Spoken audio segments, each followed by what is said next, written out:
11 history अध्याय 7 आधुनिकीकरण के रास्ते। 19वीं सदी की शुरुआत में चीन का पूर्वी एशिया पर प्रभुत्व था। लंबी परंपरा के वारिस छिंग राजवंश की सत्ता अक्षुण्ण जान पड़ती थी, जबकि नन्हा सा देश जापान अलग थलग पड़ा हुआ प्रतीत होता था। इसके बावजूद कुछ ही दशकों के भीतर अशांति की गिरफ्त में आ गया और औपनिवेशिक चुनौती का सामना नहीं कर पाया। छिंग राजवंश के हाथ से राजनीतिक नियंत्रण जाता रहा। वह कारगर सुधार करने में असफल रहा और देश गृहयुद्ध की लपटों में आ गया। दूसरी ओर जापान एक आधुनिक राज्य के निर्माण में, औद्योगिक अर्थतंत्र की रचना में और यहाँ तक कि ताइवान 1875 तक कोरिया 1910 को अपने में मिलाते हुए एक औपनिवेशिक साम्राज्य कायम करने में सफल रहा। उसने अपनी संस्कृति और अपने आदर्शों की स्रोत भूमि चीन को 1894 में हराया और 1905 में रूस जैसे यूरोपीय शक्ति को पराजित करने में कामयाब रहा। चीनियों की प्रतिक्रिया धीमी रही और उसके सामने कई कठिनाइयाँ आई। आधुनिक दुनिया का सामना करने के लिए उन्होंने अपनी परंपराओं को पुनः परिभाषित करने का प्रयास किया, साथ ही अपनी राष्ट्र शक्ति का पुनर्निर्माण करने और पश्चिमी व जापानी नियंत्रण से मुक्त होने की कोशिश की। उन्होंने पाया कि असमानताओं का घटने और अपने देश के पुनर्निर्माण के दोहरे मकसद को वे क्रांति के जरिए ही हासिल कर सकते हैं। 1949 में चीनी साम्यवादी पार्टी ने गृहयुद्ध में जीत हासिल की, लेकिन 1970 के दशक के आखिर तक चीनी नेताओं को लगने लगा कि देश की विचारात्मक व्यवस्था उसकी आर्थिक वृद्धि और विकास में बाधा डाल रही है। इस वजह से अर्थव्यवस्था में व्यापक सुधार किए गए, यद्यपि इससे पूंजीवाद और मुक्त बाजार की वापसी हुई तथा साम्यवादी दल का राजनीतिक नियंत्रण अब भी बरकरार रहा। जापान उन्नत औद्योगिक राष्ट्र बन गया, लेकिन साम्राज्य की लालसा ने उसे युद्ध में झोंक दिया। 1945 में आंग्ल अमेरिकी सैन्य शक्ति के सामने उसे हार माननी पड़ी। अमेरिकी आधिपत्य के साथ अधिक लोकतांत्रिक व्यवस्था की शुरुआत हुई। 1970 के दशक के तक जापान अपनी अर्थव्यवस्था का पुनर्निर्माण करके एक प्रमुख आर्थिक शक्ति बनकर उभरा। जापान का आधुनिकीकरण का सफर पूंजीवाद के सिद्धांतों पर आधारित था और यह सफर उसने ऐसी दुनिया में तय किया जहां पश्चिमी उपनिवेशवाद का प्रभुत्व था। दूसरे देशों में जापान के विस्तार को पश्चिमी प्रभुत्व का विरोध करने और एशिया को आज़ाद करने की मांग के आधार पर उचित ठहराएगा। जापान में जिस तरह से विकास हुआ वह जापानी संस्थाओं और समाज में परंपरा की सुदृढ़ता, अपनी सीखने की शक्ति और राष्ट्रवाद की ताकत को दर्शाता है। चीन और जापान में इतिहास लेखन की लंबी परंपरा रही है, क्योंकि इन देशों में यह माना जाता है कि इतिहास शासकों के लिए महत्वपूर्ण मार्गदर्शन का काम करता है। ऐसा समझा जाता है कि वे अतीत में मानक पेश करता है जिसके आधार पर शासकों का आकलन किया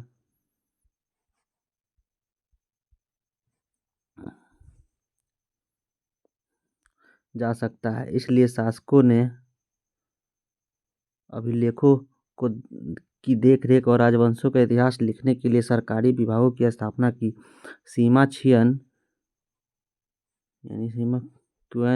इतना को प्राचीन चीन का महानतम इतिहासकार माना जाता है। जापान में भी चीनी सांस्कृतिक प्रभाव के चलते इतिहास को एक ऐसे महत्व दिया जाने लगा। मेजी सरकार के शुरुआती अधिनियमों में से एक था 1869 में एक ब्यूरो की स्थापना, जिसका काम था अभिलेखों को इकट्ठा करना। इसका एक अन्य उद्देश्य मेजी पुनर्स्थापना के बारे में मेजी विजेताओं के नज़रिए से लेखन करना था। लिखित शब्द का बहुत सम्मान और साहित्य कौशल को बहुमूल्य समझा जाता था।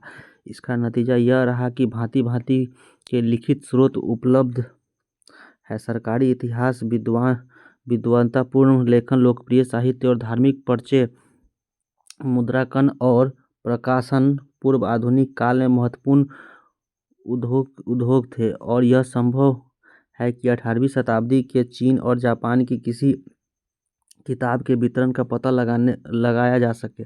आधुनिक विद्वानों ने इस सामग्री का इस्तेमाल नए और विभिन्न तरीकों से किया। आधुनिक विद्वानों ने चीनी पौधों को जैसे लिमांग छियाओ या जापान के आधुनिक इतिहास के पथ प्रदर्शकों में से एक कुमे कुनिताके जैसे बौद्धकों के काम को आगे बढ़ाया। इसके अलावा इन्होंने पहले के यूरोपीय मुसाफिरों के लेखन जैसे इटली के मार्को पोलो जो चीन में 1274 से 1290 तक रहे, चीन में जैसुट पादरी मैटिरियोरिकी और जापान में लुई फ्रॉल जैसे बुद्धिजीवियों के काम को भी आगे बढ़ाया। इन सभी ने इन देशों के बारे में समृद्ध जानकारियाँ दी। आधुनिक विश्व को 19वीं सदी के ईसाई मिशनरियों के लेखन से भी फायदे हुए, जिसके काम में इस देश के बारे में समझ बनाने के लिए बहुमूल्य सामग्री मिलती है। अंग्रेजी में चीनी जापानी इतिहास पर परिष्कृत पांडित्यपूर्ण काम का विशाल भंडार उपलब्ध है। चीनी सभ्यता में विज्ञान के इतिहास पर जोसेफ नीडहम के अत्यंत महत्वपूर्ण कार्य है और जापानी इतिहास और संस्कृति पर जॉर्ज सिमनसन के कार्य इसकी शुरुआत दी है। हाल के वर्षों में चीनी और जापानी विद्वानों को लिखी चीनी अंग्रेजी अनुदान हुई है, उनमें से कुछ विद्वानों को विदेशों में ही पढ़ाते हैं और अंग्रेजी में लिखते हैं। 1980 के कई चीनी विद्वान जापान में ही काम करते और जापानी में ही लिखते। मतलब यह है कि हमारे पास विश्व के कई हिस्सों से आने वाले विद्वतापूर्ण लेखन उपलब्ध है, जो हमें इन विदेशों का अधिक विस्तृत और गहन परिचय देता है।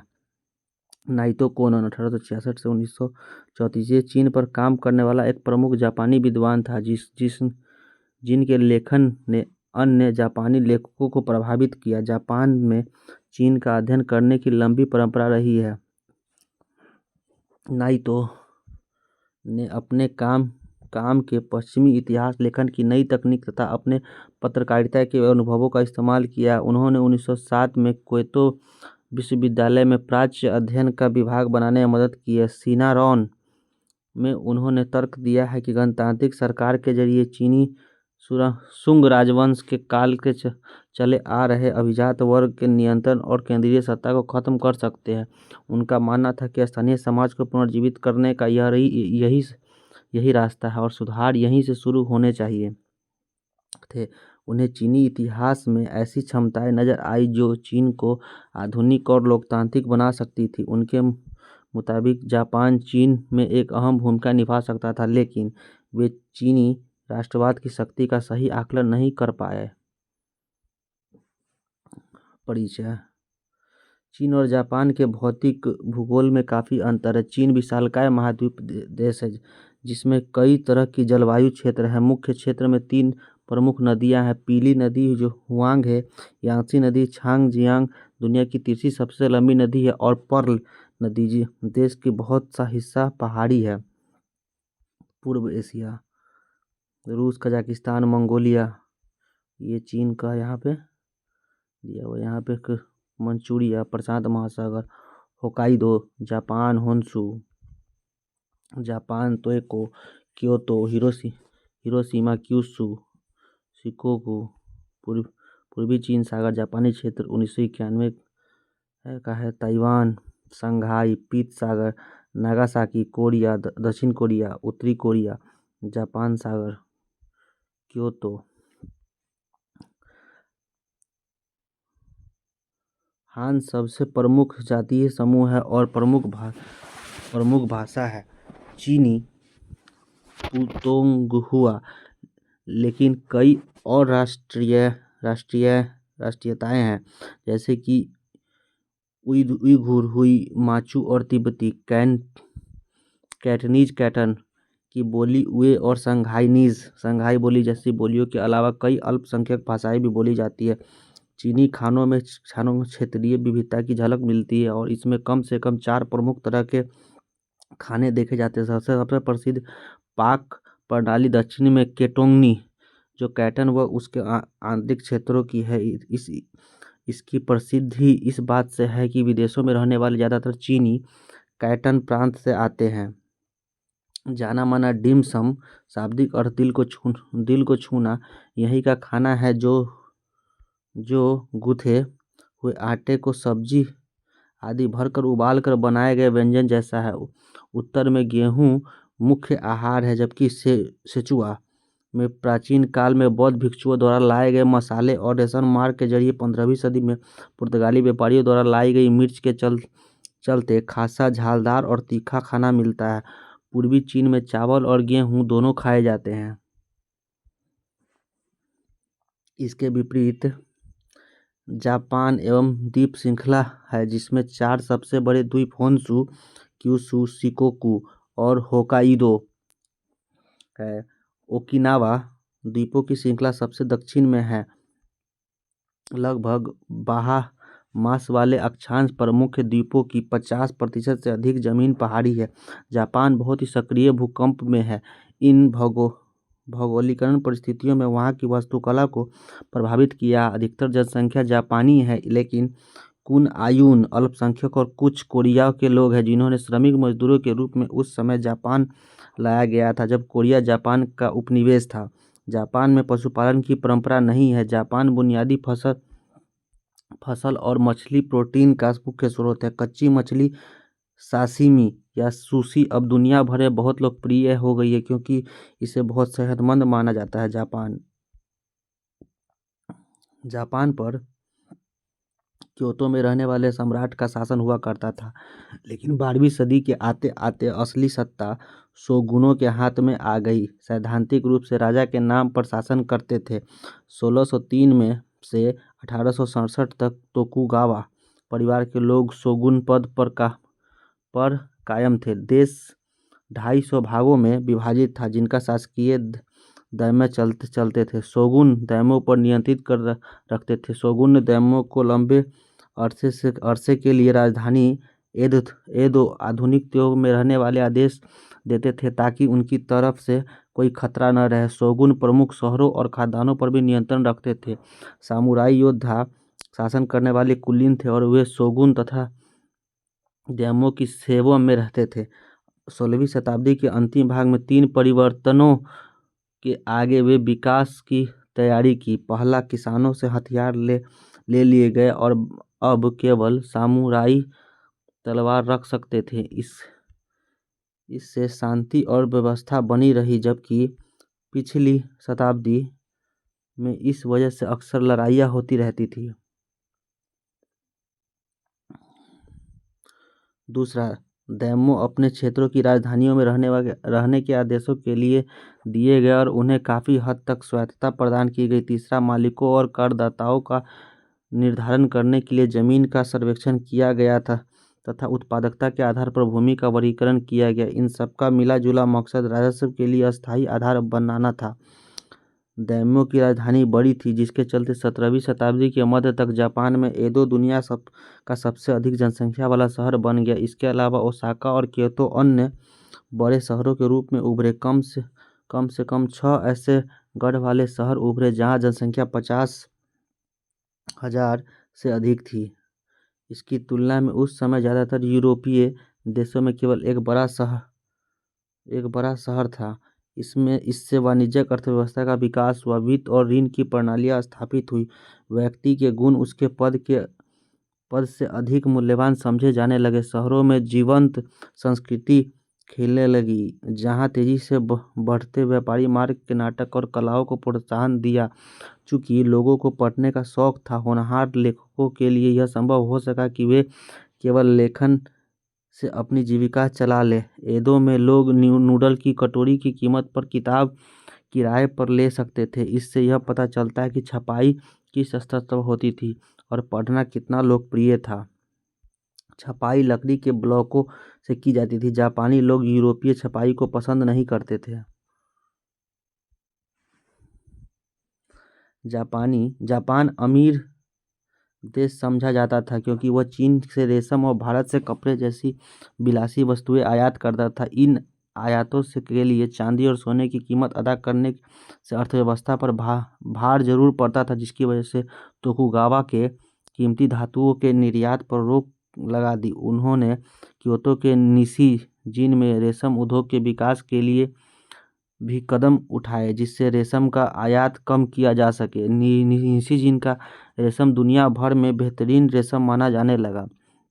मुद्रा का बढ़ता इस्तेमाल और चावल की शेयर बाजार का निर्माण जैसे अन्य विकास दिखते हैं कि अंतर्गत नई दिशाओं में विकसित हो रहा था।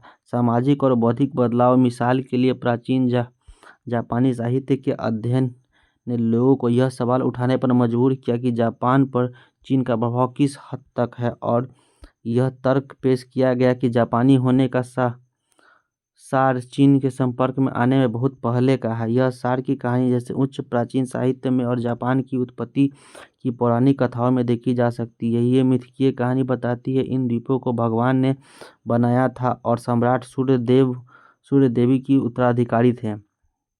निशिजिन क्योतो की एक बस्ती है। 16वीं शताब्दी में वहाँ 31 परिवारों का बुनकर संघ था। 17वीं शताब्दी के आखिर तक इन समुदायों में 17,000 लोग थे। रेशम उत्पादन फैला और 1713 में केवल देसी धागा इस्तेमाल करने के आदेश जारी किए गए, जिससे उसे और प्रोत्साहन मिला। निशिजिन केवल विशिष्ट प्रकार के महंगे उत्पादन बनाए जाते थे। रेशम उत्पादन से ऐसे क्षेत्रीय उद्यमी का विस्तार हुआ जिन्होंने आगे चलकर तोकुगावा व्यवस्था को चुनौती दी। अब 1859 में विदेशी व्यापार की शुरुआत हुई। जापान से रेशम का निर्यात अर्थव्यवस्था के लिए मुनाफे का प्रमुख स्रोत बन गया, एक ऐसे समय में जबकि जापानी अर्थव्यवस्था में पश्चिमी वस्तुओं के मुकाबले करने की कोशिश कर रही थी। गेजी की कथा। मुरासाकी शिकिबू द्वारा लिखी गई हेआन राजदरबार की यह एक काल्पनिक diary the tale of the गेजी जापानी साहित्य में प्रमुख कथाकृत बन गई। इस काल में मुरासाकी जैसी अनेक लेखिकाएं उभरी जिन्होंने जापानी लिपि का इस्तेमाल किया, जबकि पुरुषों ने चीनी लिपि का इस्तेमाल शिक्षा और सरकार में होता था। इस उपन्यास में कुमार गेंजी की रोमांचक जिंदगी दर्शाई गई और हेओन राजदरबार के अभिजात वातावरण की जीती जागती तस्वीर पेश की गई। इसमें यह भी दिखाया गया कि औरतों को अपने पति चुनने और अपनी जिंदगी जीने का कितनी आज़ादी थी। मेजी पुनर्स्थापना। 1867 से 68 में मेजी वंश के नेतृत्व में तोकुगावा वंश का शासन समाप्त किया गया। मेजियों की पुनर्स्थापना के पीछे कई कारण थे। देश में तरह तरह का असंतोष था, साथ ही अंतर्राष्ट्रीय व्यापार व कूटनीतिक संबंधों में भी मांग की जा रही थी। इसी बीच 1853 में अमेरिकन में कॉमोडोर मैथ्यू पेरी को जापानी सरकार से एक ऐसे समझौते पर हस्ताक्षर करने की मांग के साथ भेजा जिसमें जापान ने अमेरिका के साथ राजनयिक और व्यापारिक संबंध बनाए। जापान ने अगले साल ऐसे समझौते पर हस्ताक्षर किए। जापान चीन के रास्ते में था और अमेरिका चीन में एक बड़ा बाजार देखता था। इसके अलावा अमेरिका को प्रशांत महासागर में अपने बेड़ों के लिए ईंधन लेने की जगह चाहिए थी। उस समय केवल एक ही पश्चिमी देश जापान के साथ व्यापार करता था, वह था हॉलैंड। पेरी के आगमन ने जापानी राजनीति पर महत्वपूर्ण असर डाला। सम्राट की अचानक अहमियत बढ़ गई, जिससे तब तक बहुत कम राजनीतिक सत्ता मिली हुई थी। 1868 में एक आंदोलन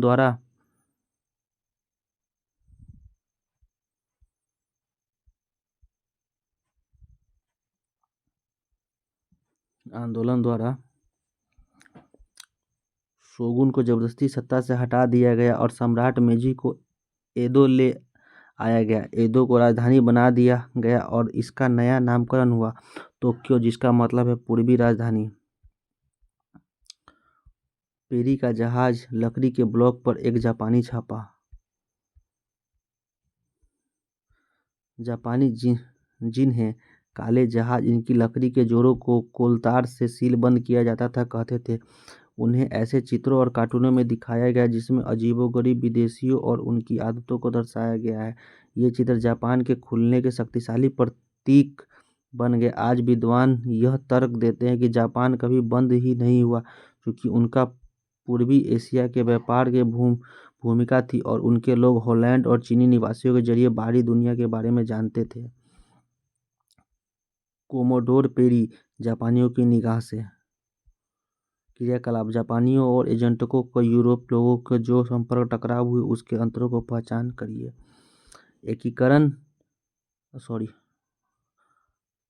अधिकारीगण और लोग यह जानते थे कि कुछ यूरोपीय देश भारत व अन्य जगहों पर औपनिवेशिक साम्राज्य बना रहा है। ब्रितानियों के हाथों चीन का हार की खबर फैल रही थी और इसे लोकप्रिय नाटकों में दर्शाया भी जा रहा था। इस सब के चलते लोगों में एक असली डर बन रहा था कि जापान भी उपनिवेश बनाया जा सकता है। बहुत से विद्वान और नेता यूरोप के नए विचारों से सीखते थे। बाजार उनके उपेक्षा करने के लिए, जैसे कि चीन ने किया। कुछ अन्य लोग यूरोपीय लोगों को गैर मानते हुए अपने से दूर रखना चाहते थे, हालांकि वे उनकी नई तकनीकों को अपनाने के लिए तैयार थे। कुछ ने देश को बाहरी दुनिया के लिए धीरे धीरे सीमित तरह से खोलने का तर्क दिया। सरकार ने फुकोकू क्योहे समृद्ध देश मजबूत सेना के नारे के साथ नई नीति का ऐलान किया। उन्होंने यह समझ लिया कि उन्हें अपनी अर्थव्यवस्था का विकास और मजबूत सेना का निर्माण करने की जरूरत है, अन्यथा उन्हें भी भारत की तरह पराधीनता का सामना करना पड़ सकता है। इस कार्य के लिए उन्हें जनता के बीच राष्ट्र की भावना का निर्माण करने और प्रजा को नागरिक की श्रेणी में बदलने की जरूरत महसूस हुई। इसके साथ ही नई सरकार ने सम्राट व्यवस्था के पुनर्निर्माण का काम शुरू किया। सम्राट व्यवस्था से जापानी विद्वानों का अभिप्राय एक ऐसे व्यवस्था है जिसमें सम्राट, नौकरशाही और सेना इकट्ठे सत्ता चलाते थे और नौकरशाही व सेना सम्राट के प्रति उत्तरदायी होते थे। राजतांत्रिक व्यवस्था के नमूनों को समझने के लिए कुछ अधिकारों को यूरोप भेजा गया। सम्राट को सीधे सूर्यदेव का वंशज माना गया, लेकिन साथ ही उन्हें पश्चिमीकरण का नेता भी बनाया गया। सम्राट का जन्मदिन राष्ट्रीय छुट्टी का दिन बन गया। वो पश्चिमी अंदाज के सैनिक कपड़े पहनने लगा और उसके नाम से आधुनिक संस्थाएं स्थापित करने के अधिनियम जारी किए जाने लगे। 1890 की शिक्षा संबंधी राजज्ञा ने लोगों को पढ़ने, जनता के सार्वजनिक एवं साझे हितों को बढ़ावा देने के लिए प्रेरित किया। 1870 के दशक में नई विश्वविद्यालय का निर्माण हुआ। लड़के और लड़कियों के लिए स्कूल जाना अनिवार्य हो गया और 1910 की तकरीबन ऐसी स्थिति आ गई कि स्कूल जाने के लिए कोई वंचित नहीं रहा। पढ़ाई की फीस बहुत कम थी। शुरू में पाठ्यचर्या पश्चिमी नमूनों पर आधारित थी, लेकिन 1870 के दशक तक आते आते आधुनिक विचारों पर जोर देने के साथ साथ राज्य के प्रति निष्ठा और जापानी इतिहास के अध्ययन पर बल दिया जाने लगा। शिक्षा मंत्रालय पाठ्यचर्या पर किताबों के चयन और शिक्षकों की प्रशिक्षण पर नियंत्रण रखता था, जिसे नैतिक संस्कृति का विषय कहा गया। उसे पढ़ना जरूरी था और किताबों में माता पिता के प्रति आदर, राष्ट्र के प्रति वफादारी और अच्छे नागरिक बनने की प्रेरणा दी जाती थी। जापानी लेख काजी चित्रात्मक लाल कताकाना नीला हिरागाना हरा। जापानी भाषा एक साथ 3 लिपियों को प्रयोग करती है। इसमें से एक काजी जापानियों के चीनियों की 6ठी शताब्दी में ली गई। चूँकि उनकी भाषा चीनी भाषा से बहुत अलग है, उन्होंने 2 ध्वन्यात्मक वर्णमालाओं का विकास किया, हिरागाना और कताकाना। हिरागाना नारी सुलभ समझी जाती है क्योंकि हेयान काल में बहुत सी लेखिकाएं इसका इस्तेमाल करती थी, जैसे कि मुरासाकी। यह चीन चित्रात्मक चिन्हों और ध्वन्यात्मक अक्षरों हिरागाना अथवा कताकाना को मिलाकर लिखी जाती है। शब्द का प्रमुख भाग काजी के चिन्ह से लिखा जाता है, बाकी का हिरागाना में। ध्वन्यात्मक अक्षरमाला की मौजूदगी के चलते ज्ञान कुलीन वर्गों से व्यापक समाज में काफ़ी तेजी से फैल सका। 1880 के दशक में यह सुझाव दिया गया कि जापानी या तो पूरी तरह से ध्वन्यात्मक लिपि का विकास करे या कोई यूरोपीय भाषा अपना ले। दोनों में से कुछ भी नहीं किया गया। राष्ट्र के एकीकरण के लिए मेजी सरकार ने पुराने गांवों और क्षेत्रीय सीमाओं को बदलकर नया प्रशासनिक ढांचा तैयार किया। प्रशासनिक इकाई में पर्याप्त राजस्व जरूरी था, जिससे स्थानीय स्कूल, स्वास्थ्य सुविधाएं जारी रखी जा सके। साथ ही ये इकाइयां सेना के लिए भर्ती केंद्रों में काम आ सके। 20 साल से अधिक उम्र के नौजवानों के लिए कुछ अरसे के लिए सेना में काम करना अनिवार्य हो गया। एक आधुनिक सैन्य बल तैयार किया गया। कानून व्यवस्था बनाई गई जो राजनीतिक गुटों के गठन को देख सके। बैठकें बुलाने पर नियंत्रण रख सके और सख्त सेंसर व्यवस्था बना सके। इन तमाम उपायों में सरकार को विरोध का सामना करना पड़ा। सेना और नौकरशाही को सीधा सम्राट के निर्देश में रखा गया, यानी कि संविधान बनाने के बावजूद यह दोनों गुट सरकारी नियंत्रण के बाहर रहे। लोकतांत्रिक संविधान और आधुनिक सेना, इन दो अलग आदर्शों को महत्व देने में दूरगामी नतीजे हुए। सेना ने और इनके इलाके जीतने के मकसद से मजबूत विदेश नीति के लिए दबाव डाला। इस वजह से चीन और रूस के साथ जंग हुई, दोनों में ही जापान विजयी रहा। अधिक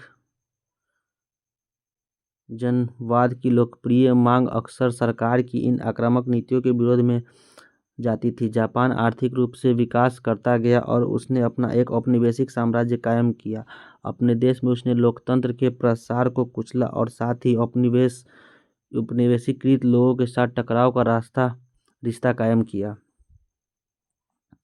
अर्थव्यवस्था का आधुनिकीकरण। मेजी सुधारों का एक अन्य महत्वपूर्ण हिस्सा अर्थव्यवस्था का आधुनिकीकरण था। इसके लिए कृषि पर कर लगाकर धन इकट्ठा किया गया। जापान की पहली रेल लाइन 1870 से 72 में टोक्यो और योकोहामा बंदरगाह के बीच बिछाई गई। वस्त्र उद्योग के लिए मशीनें यूरोप से आयात की गई। मजदूरों के प्रशिक्षण के लिए विदेशी कारीगरों को बुलाया गया। साथ ही उन्हें जापानी विश्वविद्यालयों और स्कूलों में पढ़ने के लिए भेजा गया। जापानी विद्यार्थियों को पढ़ने के लिए विदेश भेजा गया। 1872 में आधुनिक बैंकिंग संस्थाओं का प्रारंभ हुआ। मित्सुबिशी और सुमितोमो जैसी कंपनियों को सब्सिडी और करों में फायदे के जरिए प्रमुख जहाज निर्माता बनाने में मदद मिली। इससे जापान व्यापार जापानी जहाज़ों में होने लगा। जायबात्सु बड़ी व्यापारिक संस्था जिन पर विशिष्ट परिवारों का नियंत्रण था का प्रभुत्व दूसरे विश्व युद्ध के बाद तक अर्थव्यवस्था पर बना रहा। 1872 में जनसंख्या 3.5 करोड़ थी, जो 1920 में 5.5 करोड़ हो गई। जनसंख्या के दबाव को कम करने के लिए सरकार ने प्रवास को सक्रिय रूप से बढ़ावा दिया। पहले उत्तरी टापू होक्काइडो की ओर, जो काफ़ी हद तक स्वतंत्र इलाका था, जहां आइनू कहे जाने वाले देसी लोग रहते थे। फिर हवाई जहाज और ब्राज़ील और जापान के बढ़ते हुए औपनिवेशिक साम्राज्य की तरफ उद्योग के विकास के साथ लोग शहरों में आए। 1925 तक 21% जनता शहरों में रहती थी। 1935 तक यह बढ़कर 32% हो गई, यानी 2.5 करोड़। कपड़ों का एक कारखाने में श्रमिकों का यहाँ पर चित्र दिया हुआ। औद्योगिक मजदूरों की संख्या 1870 में 7 लाख से बढ़कर 1913 में 40 लाख पहुंच गई थी। अधिकतर मजदूर ऐसी इकाइयों में काम करते थे जिनमें 5 से कम लोग थे और जिन्हें मशीनों और विद्युत ऊर्जा का इस्तेमाल नहीं होता था। इन आधुनिक कारखानों में काम करने वालों में आधे से ज़्यादा महिलाएं थीं। 1886 में पहली आधुनिक हड़ताल का आयोजन महिलाओं ने किया। 1990 के बाद कारखानों में पुरुषों की संख्या बढ़ने लगी, लेकिन 1930 के दशक में आकर ही पुरुषों की संख्या महिलाओं से अधिक हुई। कारखानों में मजदूरों की संख्या भी बढ़ने लगी। 100 से ज़्यादा मजदूर वाले कारखानों की संख्या 1909 में 1000 थी। 1920 तक आते आते इनकी संख्या 2000 से ज़्यादा हो गई और 1930 के दशक में यह 4000 पहुँच गई। इसके बावजूद 1940 में 5,50,000 कारखानों में 5 से कम मजदूर काम करते थे। इससे परिवार केंद्रित विचारधारा बनी रही। उसी तरह जिस तरह राष्ट्रवाद को मजबूत पैतृक व्यवस्था का सहारा था, जहां सम्राट परिवार का कुलपति माना जाता था, उद्योग के तेज और अनियंत्रित विकास और लकड़ी जैसी प्राकृतिक संसाधनों की मांग से पर्यावरण का विनाश हुआ। संसद के पहले निम्न सदन के सदस्य तनाको सोजो ने 1897 में औद्योगिक प्रदूषण के खिलाफ पहला आंदोलन छेड़ा। जब 800 गांववासी जन विरोध में इकट्ठे हुए, उन्होंने सरकार को कार्रवाई करने के लिए मजबूर किया। इस किसान के बेटे तनाका सोजो ने अपनी पढ़ाई खुद की और एक मुख्य राजनीतिक हस्ती के रूप में उभरे। 1880 के दशक में उन्होंने जनवादी हकों के आंदोलन में हिस्सा लिया। इस आंदोलन में संवैधानिक सरकार की मांग की। वह अपनी संसद डायट में संसद चुने गए। उनका मानना था कि औद्योगिक प्रगति के लिए आम लोगों की बलि नहीं दी जानी चाहिए। आसियो खान के वातारासे नदी में प्रदूषण फैल रहा था, जिसके कारण 100 वर्ग मील की कृषि भूमि बर्बाद हो रही थी और हजार परिवार प्रभावित हो रहे थे। आंदोलनों के चलते कंपनी को प्रदूषण नियंत्रण के तरीके अपनाने पड़े, जिससे 1904 तक फसल सामान्य हो गई। एक पत्रिका का आवरण पृष्ठ नवयुवकों को देश हित हेतु लड़ने के लिए प्रेरित किया जा रहा है यहाँ पे। और यहाँ पे छात्र सैनिकों का यहाँ पे चित्र है। आक्रामक राष्ट्रवाद। मेजी संविधान सीमित मताधिकार पर आधारित था और उसने डायट बनाए जिसके अधिकार सीमित थे। जापानियों ने संसद के इस जर्मन शब्द का इस्तेमाल किया क्योंकि उनकी कानूनी सोच जर्मन की सोच से प्रभावित थी। शाही पुनः स्थापना करने वाले नेता सत्ता में बने रहे। उन्होंने राजनीतिक पार्टियों का गठन किया। 1918 और 1931 के दरमियान जनमत से चुने गए प्रधानमंत्रियों ने मंत्रिपरिषद बनाए। इसके बाद उन्होंने पार्टियों का भेद भुलाकर बनाई गई राष्ट्रीय एकता मंत्रिपरिषदों के हाथ में अपनी सत्ता खो दी। सम्राट सैन्य बलों का कमांडर था और 1890 में माना जाने लगा कि थल सेना और नौसेना का नियंत्रण स्वतंत्र। 1899 में प्रधानमंत्री ने आदेश दिए कि केवल सेवारत जनरल एडमिरल ही मंत्री बन सकते हैं। सेना को मजबूत बनाने की मुहिम और जापान के उपनिवेश देशों की वृद्धि इस डर से जुड़े हुए थे कि जापान पश्चिमी शक्तियों पर की दया पर निर्भर है। इस डर को सैन्य विस्तार के खिलाफ और सैन्य बलों को अधिक धन देने के लिए वसूले जाने वाले उच्चतर करों के खिलाफ उठने वाली आवाज़ों को दबाने में इस्तेमाल किया गया। पश्चिमीकरण और परंपरा। जापान के अन्य देशों के साथ संबंधों पर जापानी बुद्धिजीवियों की अनुक्रमिक पीढ़ियों के विचार अलग अलग थे। कुछ के लिए अमेरिका और पश्चिमी यूरोप के देश सभ्यता की ऊंचाइयों पर थे, जहां जापान पहुंचने की आकांक्षा रखता था। फुकुजावा युकिची मेजी काल के प्रमुख बुद्धिजीवियों में से थे। उनका कहना था कि जापान को अपने में से एशिया को निकाल फेंकना चाहिए, यानी जापान को अपने एशियाई लक्षण छोड़ देने चाहिए और पश्चिम का हिस्सा बन जाना चाहिए। फुकुजावा युकिची 1835 से 1901। इनका जन्म एक गरीब सामुराई परिवार में हुआ था। इनकी शिक्षा नागासाकी और ओसाका में हुई। इन्होंने डच और पश्चिमी विज्ञान पढ़ा और बाद में अंग्रेजी भी। 1860 में अमेरिका में पहले जापानी दूतावास में अनुवादक के रूप में गए। इससे इन्हें पश्चिम पर किताब लिखने के लिए बहुत कुछ मिला। उन्होंने अपने विचार क्लासिकी नहीं बल्कि बोलने चालने के अंदाज में लिखे। यह किताब बहुत ही लोकप्रिय थी। इन्होंने एक शिक्षा संस्थान स्थापित किया जो आज के क्यो विश्वविद्यालय के नाम से जाना जाता है। वे मेरोकुसा संस्था के मुख्य सदस्यों में से थे। ये संस्था पश्चिमी शिक्षा का प्रचार करती थी। अपनी एक किताब ज्ञान के लिए प्रोत्साहन में उन्होंने जापानी ज्ञान की कड़ी आलोचना की। जापान के पास प्राकृतिक दृश्यों के अलावा गर्व करने के लिए कुछ भी नहीं है। उन्होंने आधुनिक कारखानों व संस्थाओं के अलावा पश्चिम के सांस्कृतिक सारतत्व को ही बढ़ावा दिया है, जो कि उनके मुताबिक सभ्यता की आत्मा है। उसके जरिए एक नया नागरिक बनाया जा सकेगा। इसका सिद्धांत था, स्वर्ग के इंसान को इंसान के ऊपर नहीं बनाया, स्वर्ग ने इंसान को इंसान के ऊपर नहीं बनाया, नहीं इंसान को इंसान के नीचे। अगली पीढ़ी ने पश्चिमी विचारों को पूरी तरह से स्वीकार करने पर सवाल उठाए और कहा कि राष्ट्रीय गर्भ देशी मूल्यों पर निर्मित होने चाहिए। दर्शन शास्त्री मियाके सेत्सुरे ने तर्क पेश किया कि विश्व सभ्यता के हित में हर राष्ट्र को अपने खास हुनर का विकास करना चाहिए। अपने को अपने देश के लिए समर्पित करना, अपने को विश्व को समर्पित करना है। इसकी तुलना में बहुत से बुद्धिजीवी पश्चिमी उदारवाद की तरफ आकर्षित थे और वे चाहते थे कि जापान अपना आधार सेना के बजाय लोकतंत्र पर बनाए।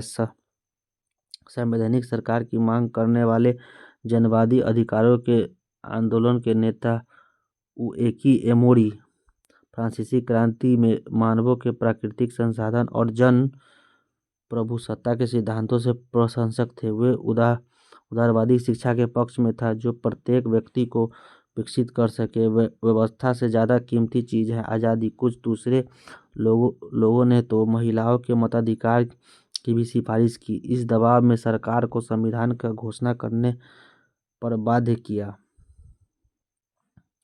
रोजमर्रा की जिंदगी। जापान एक आधुनिक समाज के रूपांतरण रोजाना की जिंदगी में आए बदलावों में भी देखा जा सकता है। पैतृक परिवार व्यवस्था में कई पीढ़ियां परिवार के मुखिया के नियंत्रण में रहती थी, लेकिन जैसे जैसे लोग समृद्ध हुए, परिवार के बारे में एक नए विचार फैलने लगे। नया घर, जिसे जापानी अंग्रेजी शब्द का इस्तेमाल करते हुए होमू कहते हैं, का संबंध मूल परिवार से था, जहां पति पत्नी साथ रहकर कमाते और घर बसाते थे। पारिवारिक जीवन की इस नई समझ ने नए तरह के घरेलू उत्पादन, नए किस्म के पारिवारिक मनोरंजन, नए प्रकार के घर की मांग पैदा की। 1920 के दशक में निर्माण कंपनियों ने शुरू में 200 येन देने के बाद लगातार 10 साल के लिए 12 येन माहवार की किस्तों पर लोगों पर सस्ते मकान मुहैया कराए। यह एक ऐसे समय में जब एक बैंक कर्मचारी उच्च शिक्षा प्राप्त व्यक्ति की तनख्वाह 40 येन प्रति माह थी।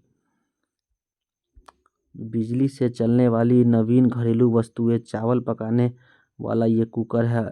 अमेरिकी भुनक, मांस व मछली भूनने वाला, ब्रेड सेकने वाला टोस्टर यहाँ पे ये दिया हुआ है और ये कुकर का चित्र है।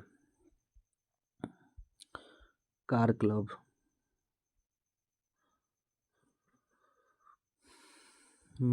मोगा आधुनिक लड़की के लिए संक्षिप्त शब्द। यह 20वीं सदी में लिंग बराबरी, विश्वजनीन, कॉस्मोपॉलिटन संस्कृति और विकसित अर्थव्यवस्था के विचारों के एक साथ आने का सूचक है। नए मध्यम वर्ग परिवारों के आवागमन और मनोरंजन के लिए नए तरीकों को लुत्फ उठाया।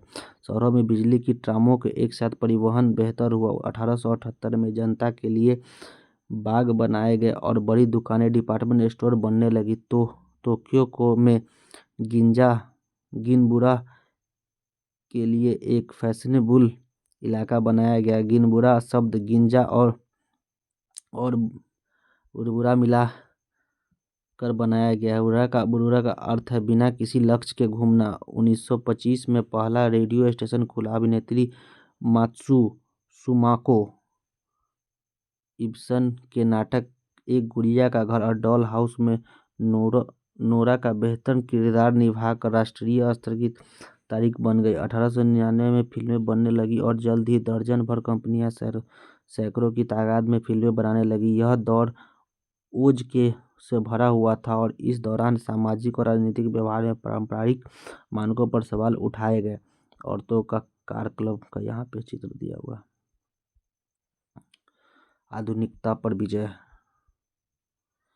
सत्ता केंद्रित राष्ट्रवाद को 1930 से 40 के दौरान बढ़ावा मिला, जब जापान ने चीन और एशिया में अपने उपनिवेश बढ़ाने के लिए लड़ाइयाँ छेड़ी। ये लड़ाइयाँ दूसरे विश्व युद्ध में जाकर मिल गई, जब जापान ने अमेरिका के पर्ल हार्बर पर हमला किया।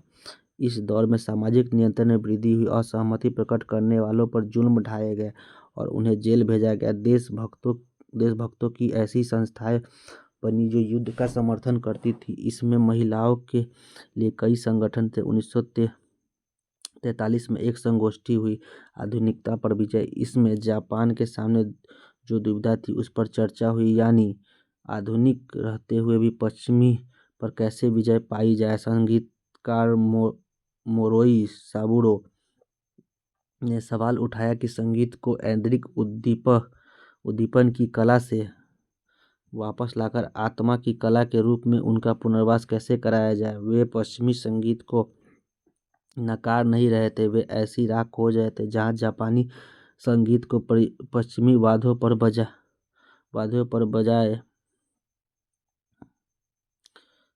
या दोहराए जाने से आगे ले जाया जा सके। दर्शन शास्त्री निशी तानीकेजी ने आधुनिक को 3 पश्चिमी धाराओं से मिलने और एकता से परिभाषित किया: पुनर्जागरण, प्रोटेस्टेंट सुधार और प्रकृतिवाद विज्ञानों का विकास। उन्होंने कहा कि जापान की नैतिक ऊर्जा, यह शब्द जर्मन दर्शनशास्त्री राक ने लिया गया है, ने एक उपनिवेश बनाने के लिए बचा लिया और जापान का फर्ज बनता है कि एक नई विश्व पद्धति, एक विशाल पूर्वी एशिया के निर्माण का। इसके लिए एक नई सोच की जरूरत है जो विज्ञान और धर्म को जोड़ सके। क्रियाकलाप। निशितानी ने आधुनिक को जिस तरह परिभाषित किया, क्या आप उससे सहमत हैं?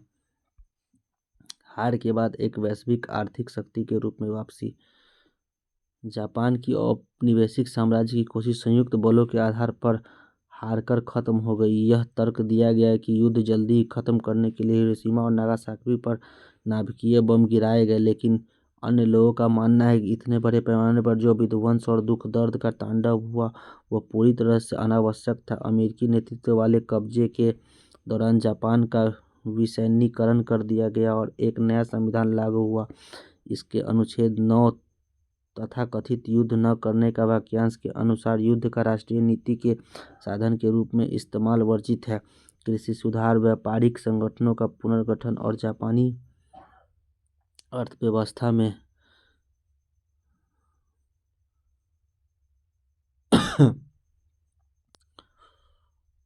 जायबात्सु यानी बड़ी एकाधिकार कंपनियों की पकड़ को खत्म करने की भी कोशिश की गई। राजनीतिक पार्टियों को पुनर्जीवित किया गया और जंग के बाद पहले चुनाव 1946 में हुए। इसमें पहली बार महिलाओं ने भी मतदान किया।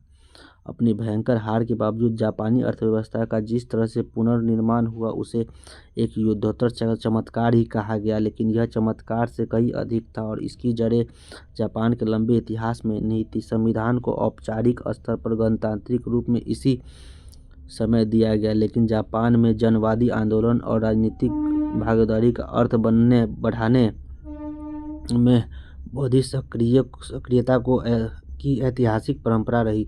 युद्ध से पहले के काल की सामाजिक संबद्धता को गणतांत्रिक रूपरेखा के बीच सुदृढ़ किया गया। इसके चलते सरकार, नौकरशाही और उद्योगों के बीच एक करीबी रिश्ता कायम हुआ।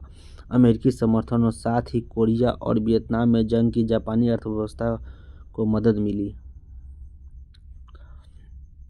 1964 में टोक्यो में हुए ओलंपिक खेल जापानी अर्थव्यवस्था की परिपक्वता के प्रतीक बनकर सामने आई। इसी तरह तेज गति वाली शिंकानसेन यानी बुलेट ट्रेन का जाल भी 1964 में शुरू हुआ। इस पर रेलगाड़ी यहाँ 200 मील प्रति घंटे की रफ्तार से चलने लगी। अब वे 300 मील प्रति घंटे की रफ्तार से चलती है।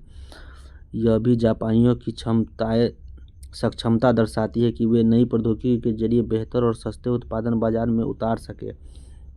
1960 के दशक में नागरिक समाज आंदोलन के विकास हुआ। बढ़ते औद्योगिकरण की वजह से स्वास्थ्य और पर्यावरण पर पड़ रहे दुष्प्रभावों को पूरी तरह से नज़रअंदाज करने का विरोध किया गया।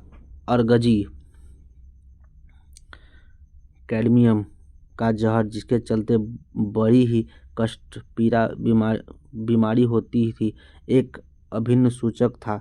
इसके बाद 1960 के दशक में मीनामाता के पारे के जहर के फैलने और 1970 के दशक में उत्तरार्ध में हवा में प्रदूषण की भी समस्या जन्मी।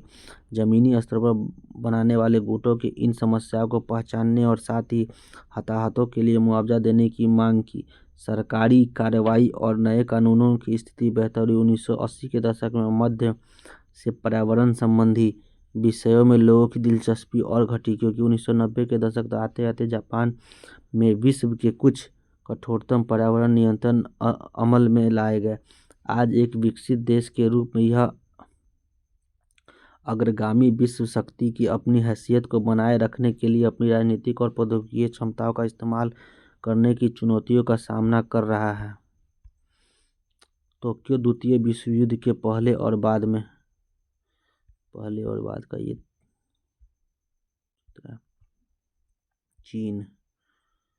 चीन का आधुनिक इतिहास संप्रभुता की पुनर्प्राप्ति, विदेशी कब्जे के अपमान का अंत और समानता तथा विकास को संभव करने के सवालों के चारों ओर घूमता है। चीनी बहसों में 3 समूहों के नजरिए झलकते हैं। कांगो योवेल या लियांग किचाऊ जैसे आरंभिक सुधारकों ने पश्चिम की चुनौतियों का सामना करने के लिए पारंपरिक विचारों को नए और अलग तरीके से इस्तेमाल करने की कोशिश की।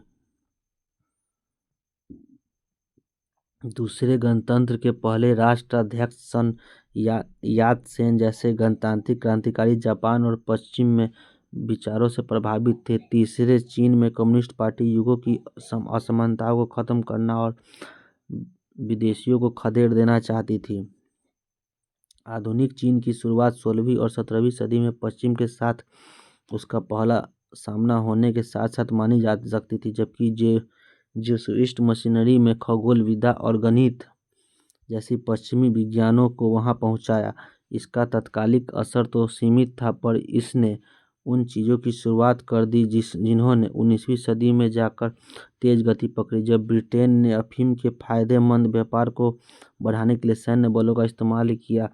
इसी के चलते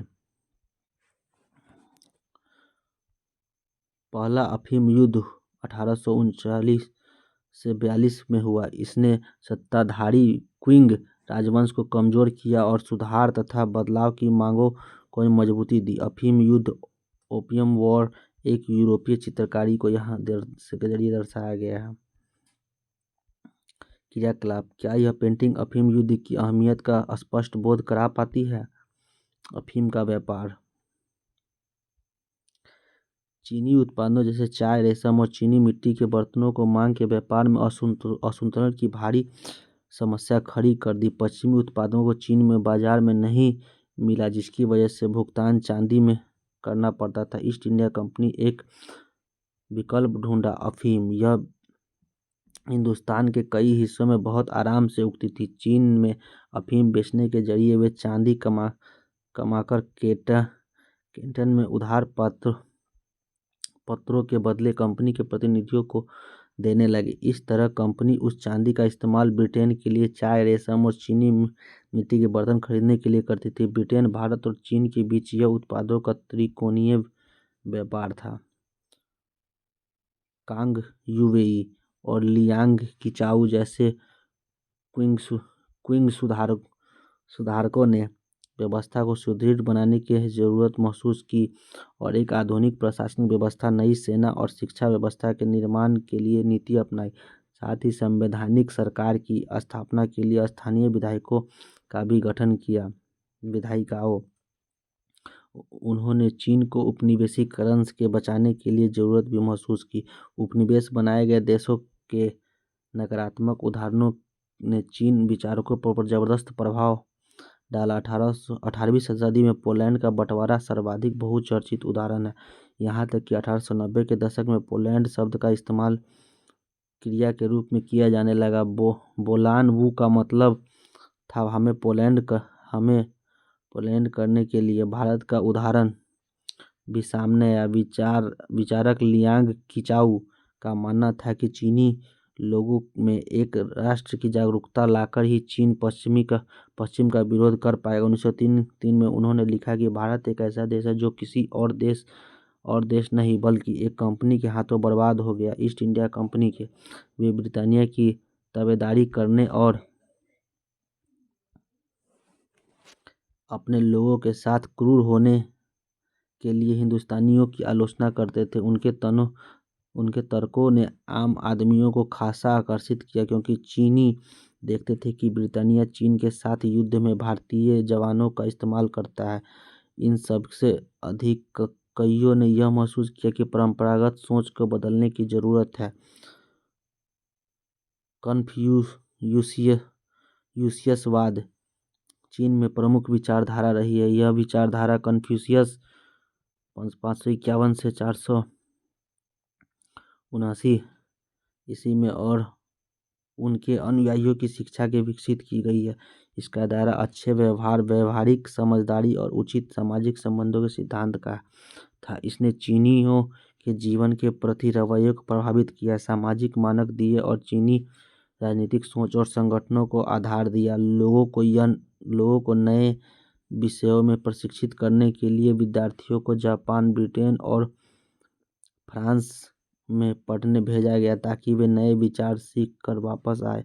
1890 के दशक में बड़ी तादाद में चीनी विद्यार्थी पढ़ने के लिए जापान गए। वे न केवल नए विचारों वापस लेकर आए बल्कि गणतंत्र की स्थापना करने में उन्होंने अग्रणी भूमिका निभाई। चूँकि चीनी और जापानी भाषा एक ही चित्रलिपि का इस्तेमाल करती है, चीन ने जापान के न्याय, अधिकार और क्रांति के यूरोपीय विचारों में जापानी अनुवाद लिए। यह एक तरह से पारंपरिक संबंधों का उलट जाना था। 1905 में रूसी-जापानी युद्ध एक ऐसा युद्ध जो चीन के ज़मीन पर और चीनी इलाकों पर प्रभुत्व में लड़ा गया के बाद सदियों पुरानी चीनी परीक्षा प्रणाली समाप्त कर दी गई, जो प्रत्याशियों को अभिजात सत्ताधारी वर्ग में दाखिला दिलाने का काम करती थी। परीक्षा प्रणाली अभिजात सत्ताधारी वर्ग में प्रवेश 1850 का लगभग 11 लाख ज़्यादातर इम्तिहान के जरिए ही होता था।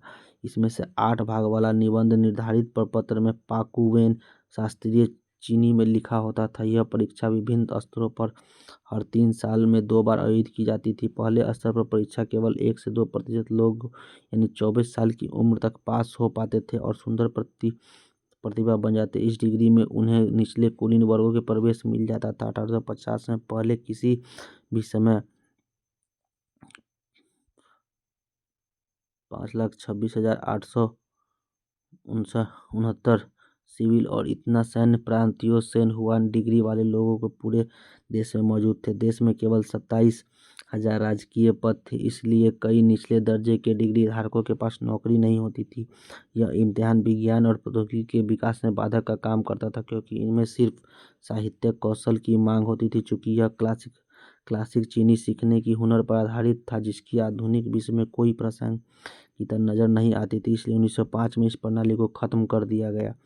गणतंत्र की स्थापना 1911 में मांचू साम्राज्य समाप्त कर दिया गया और सन यात-सेन के नेतृत्व में गणतंत्र की स्थापना की गई। वे निर्विवाद रूप से आधुनिक चीन के संस्थापक माने जाते हैं। वे एक गरीब परिवार से थे और उन्होंने मिशन स्कूलों की शिक्षा ग्रहण की, जहां उनका परिचय लोकतंत्र और ईसाई धर्म से हुआ। उन्होंने डॉक्टरी की पढ़ाई की, लेकिन वे चीन के भविष्य को लेकर चिंतित थे। उनका कार्यक्रम 3 सिद्धांत सन मिन चिऊ के में मशहूर है।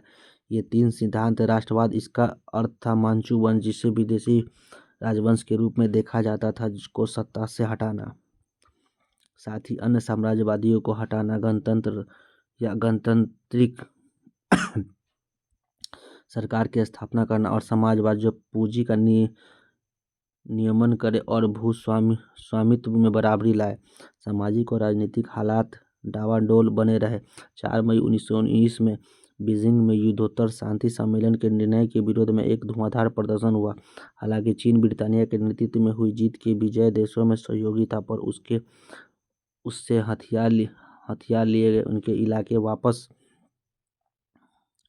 नहीं मिले। यह विरोध आंदोलन में तब्दील हो गया। इससे एक पूरी पीढ़ी को परंपरा पर हमला करने के लिए प्रेरित किया गया और चीन को आधुनिक विज्ञान, लोकतंत्र और राष्ट्रवाद के जरिए बचाने की मांग की गई। क्रांतिकारियों ने देश के संसाधनों पर कब्जा जमाए, विदेशियों को भगाने, अक्षमताएं हटाने और गरीबी कम करने का नारा दिया। उन्होंने लेखन में एक ही भाषा का इस्तेमाल, पैरों को बांधने की प्रथा और औरतों की अधीनता के खात्मे, शादी में बराबरी और गरीबी खत्म करने के लिए आर्थिक विकास और जैसे सुधारों को वकालत की। गणतांत्रिक क्रांति के बाद देश में उथल पुथल का एक दौर शुरू हुआ।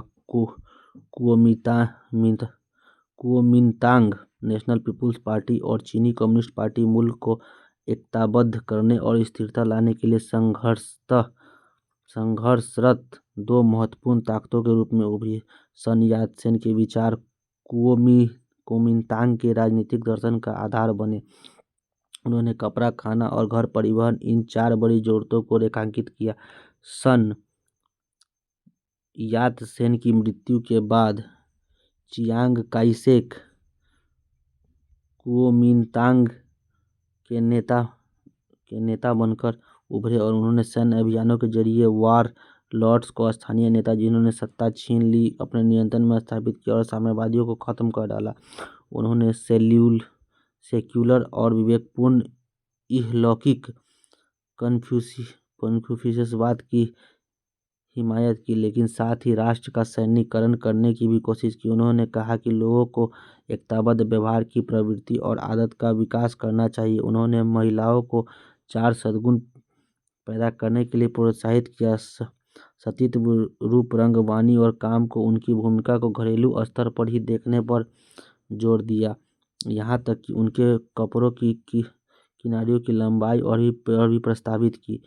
कुओमिंतांग का सामाजिक आधार शहरी इलाकों में था। औद्योगिक विकास धीमा और गिने चुने में था। शंघाई जैसे शहरों में 1919 में औद्योगिक मजदूर वर्ग उभर रहा था। उनकी संख्या 5 लाख थी, लेकिन इसमें से केवल कुछ प्रशिक्षित मजदूर ही जहाज निर्माण जैसे आधुनिक उद्योगों में काम कर रहे थे। ज़्यादातर लोग नगण्य शहरी सियाओ सिमिन व्यापारी और दुकानदार होते थे। शहरी मजदूर खास तौर से महिलाओं को बहुत कम वेतन मिलता था।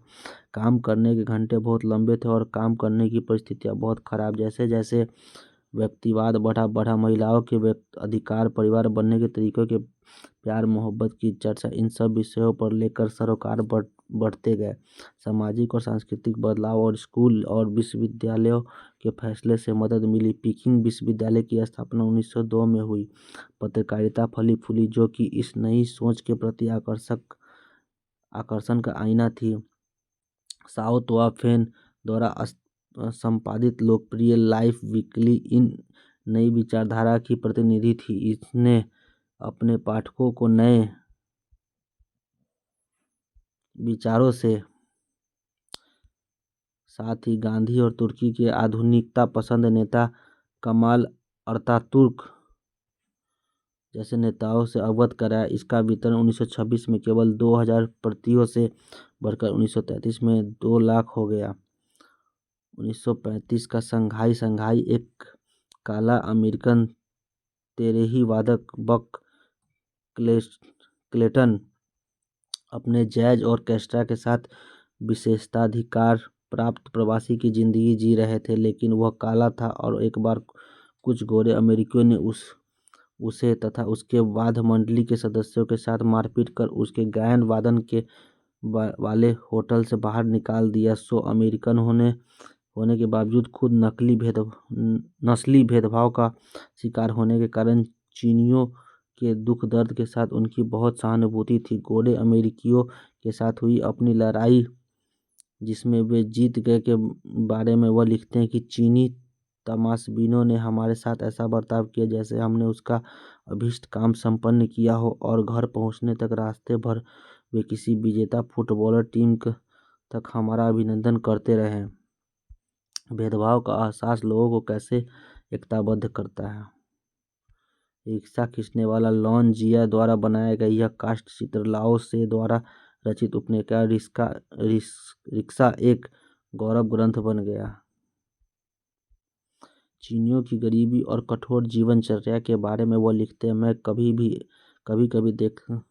कभी देखता कि 20 या 30 कुली मिलकर किसी बड़े भारी ठेले को खींच रहे हैं, जो कि अमेरिकन में किसी ट्रक द्वारा घोड़ों द्वारा खींचा जाता था। ये लोग इंसानी घोड़ों से कुछ अलग नहीं लगते थे और पूरा काम करने के बाद इतना ही मिलता था कि किसी तरह वे पेट भर के चावल और सोने की एक जगह हासिल कर ले। मेरी समझ में नहीं आता कि वे कैसे अपना काम चलाते थे। देश को एकीकृत करने की अपनी कोशिशों के बावजूद कुओमिंतांग अपने संकीर्ण सामाजिक आधार और सीमित राजनीतिक दृष्टि के चलते असफल हो गया। सन यात्सेन के कार्यक्रम का बहुत ही अहम हिस्सा पूंजी का नियमन और भूमि अधिकारों के बराबरी लाना कभी अमल में नहीं आया, क्योंकि पार्टी ने किसानों और बढ़ती सामाजिक असमानता को अनदेखी की। इसने लोगों की समस्याओं पर ध्यान देने के बजाय फौजी व्यवस्था थोपने का प्रयास किया। बढ़ती हुई कीमतों की कहानी। बैल 1937, सुअर 1939, 1941 में आटे की बोरी, मुर्गी 1933, अंडा, कोयले के टुकड़े और पन्ना।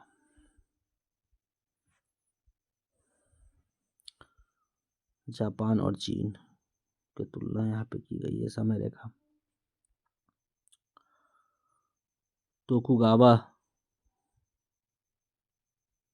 तोकुगावा लियासु द्वारा इंडो शोगुनेट की स्थापना। छिंग राजवंश की स्थापना 1644 से इतने के बीच में। 2 अफीम युद्ध 1839 से 60 के बीच में। डचों के साथ अपने सीमित व्यापारों को छोड़कर अन्य पश्चिमी शक्तियों के लिए जापान के दरवाजे बंद। 1630 में 1854 में जापान और संयुक्त राज्य अमेरिका द्वारा शांति समझौते को अंतिम रूप देना जापान के अलगाव का अंत हो गया। 1868 में मेजी पुनर्स्थापना। 1872 में अनिवार्य शिक्षा व्यवस्था। टोक्यो और योकोहामा के बीच पहली रेलवे लाइन चली थी। 1889 में मेजी संविधान अमल में आया। 1894 से 95 में चीन और जापान के बीच युद्ध हुआ था। 1904 से 1905 में जापान और रूस के बीच युद्ध हुआ था। 1910 में कोरिया का समामेलन और 1945 तक उपनिवेश हो गया था। 1912 में सन यात सेन द्वारा कुओमितांग की स्थापना की गई थी। 1919 में 4 मई का आंदोलन हुआ था। 1921 में चीनी कम्युनिस्ट पार्टी की स्थापना हुई थी। 1926 से 1959 में चीन में गृह युद्ध हुआ था। 1934 में लॉन्ग मार्च हुआ था। 1914 से 18 में पहला विश्व युद्ध। 1925 में सभी पुरुषों को मताधिकार मिला था। 1931 में चीन पर जापान का हमला हुआ था। 1941 से 45 में प्रशांत युद्ध हुआ था। 1945 में हिरोशिमा और नागासाकी पर अणुबम विस्फोट किया गया था। 1946 से 52 में अमेरिका के नेतृत्व में जापान पर कब्जा। जापान का लोकतांत्रिक और असैन्यीकरण करने के लिए सुधार किया गया।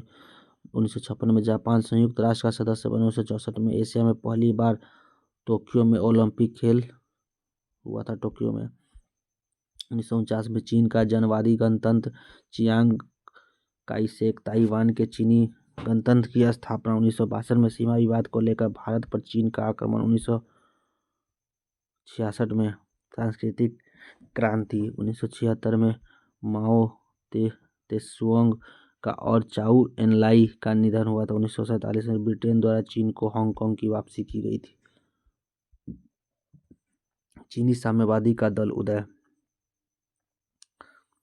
1937 में जब जापानियों ने चीन पर हमला किया तो कुओमिंतांग पीछे हट गया। इस लंबे और थकने वाले युद्ध को चीन को कमजोर कर दिया। 1945 से 49 में दरमियान कीमतें 30% प्रति महीने की रफ्तार से बढ़ी। इससे आम आदमी की जिंदगी तबाह हो गई। ग्रामीण चीन 2 संकट थे, एक पर्यावरण संबंधी जिससे बंजर जमीन, वंशों का नाश और बाढ़ शामिल थे। दूसरी सामाजिक आर्थिक जो विनाशकारी जमीन प्रथा, ऋण, आदिम प्रौद्योगिकी और निम्न स्तरीय संचार कारण थे। चीन में साम्यवादी पार्टी की स्थापना 1921 में रूसी क्रांति के कुछ समय बाद हुई। रूसी सफलता ने पूरी दुनिया पर जबरदस्त प्रभाव डाला। लेनिन और ट्रोट्स्की जैसे नेताओं ने मार्च 1918 में कॉमिंटर्न तृतीय अंतर्राष्ट्रीय थर्ड इंटरनेशनल का गठन किया, जिसने विश्व स्तरीय सरकार बनाई जो शोषण को खत्म कर सके। कॉमिंटर्न और सोवियत संघ ने दुनिया भर में साम्यवादी पार्टियों का समर्थन किया। उनकी परंपरागत मार्क्सवादी समझ की क्रांति शहरी इलाकों में मजदूर वर्गों के जरिए आई। शुरू में विभिन्न देशों के लोग इससे बहुत आकर्षित हुए, लेकिन जल्द ही ये सोवियत यूनियन के स्वार्थों का हथियार बन गया। 1943 में इसे खत्म कर दिया गया। माओ त्से-तुंग ने जेसीपी के प्रमुख नेता के रूप में उभरे। क्रांति के कार्यक्रम को किसानों पर आधारित करते हुए एक अलग रास्ता चुना। उनकी सफलता से चीन साम्यवादी पार्टी एक शक्तिशाली राजनीतिक ताकत बनी, जिनसे अंततः कुओमिंतांग पर जीत हासिल की। माओ त्से-तुंग ने के आमूल परिवर्तनवादी और तौर तरीकों को जियांगसी में देखा जा सकता है। यहाँ पहाड़ों में 1928 से 1934 के बीच उन्होंने कुओमिंतांग के हमलों के सुरक्षित शिविर लगाए। मजबूत किसान परिषद सोवियत का गठन किया गया। जमीन पर कब्जा और पुनर्वितरण के साथ एकीकरण हुआ। दूसरे नेताओं से हटकर माओ ने आजाद सरकार और सेना पर जोर दिया। वे महिलाओं और समस्याओं से अवगत थे। उन्होंने ग्रामीण महिला संघों पर उभरने के प्रोत्साहन दिया। उन्होंने शादी के नए कानून बनाए, जिसमें आयोजित शादी और शादी के समझौते, खरीदे बेचने पर रोक लगाई और तलाक को आसान बनाया। 1930 में जुनवू में किए गए सर्वेक्षण में माओ त्से-तुंग के नमक और सोयाबीन जैसी रोजमर्रा की वस्तुएं स्थानीय संगठनों की तुलनात्मक मजबूती, छोटे व्यापारियों और दस्तकारों, लोहारों और व्यवसायों, धार्मिक संगठनों की मजबूती, इन सब का परीक्षण किया ताकि शोषण के अलग अलग स्तरों को समझा जा सके। उन्होंने ऐसे आंकड़े इकट्ठा किए, कितने किसानों ने अपने बच्चों को बेचा और इनके लिए उन्हें कितने पैसे मिले। लड़के 100 से 200 युआन पर बिकते थे, लेकिन लड़कियों की बिक्री में कोई उदाहरण नहीं मिले, क्योंकि जरूरत मजदूरों की थी, लैंगिक शोषण की नहीं। इस अध्ययन के आधार पर उन्होंने सामाजिक समानताओं को सुलझाने के तरीके पेश किए।